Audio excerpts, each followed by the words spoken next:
And we happen to have another email question. Y'all are shy tonight, but we'll take the email question too. A friend of mine was over to my house for a party. He has epilepsy. He forgot to take his pill in the morning and went to the bathroom and had a seizure where he hurt himself falling into the bathtub. Can he sue my homeowner's insurance company for his injury? Taylor.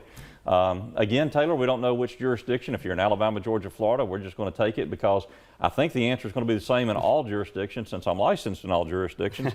But Brian, why don't you go ahead and take a stab at it, and let's talk about Taylor here. Should he worry about it?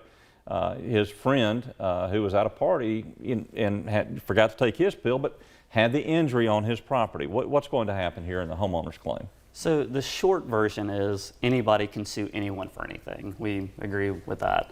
But whether or not he can be successful is whether or not you were negligent, basically doing something you weren't supposed to be doing.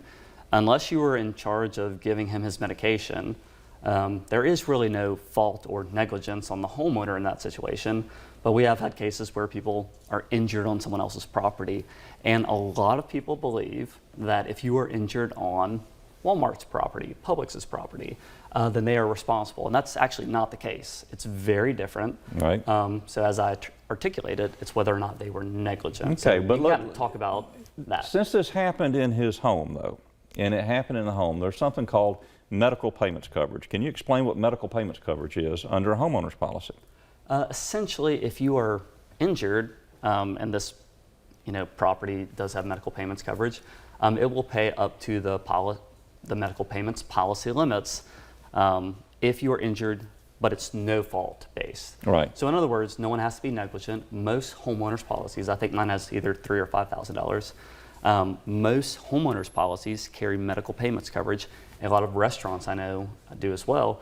And that basically will cover your initial emergency room visit, urgent care visit, checking out with your primary care doctor. And there's no fault at all associated with this. So basically, if you are on their property and you were hurt, you have that amount of coverage available to you. And it's just for medical bills. It doesn't pay for lost income. It doesn't pay for pain and suffering. It doesn't pay for future medical treatment. It's basically bills you have incurred in the past. You just submit it to the insurance company, and they will either pay it or they'll reimburse you. Yep, there you go. So yes, there is a potential claim under the medical payments coverage. No, there's not likely to be a claim under the liability coverage. I hope that helps you out, Taylor, but you still need to put your insurance company on notice and let them know that there's been an injury that's occurred on your property, and then that way they will step in and help protect you in the event that there is some claim that is filed.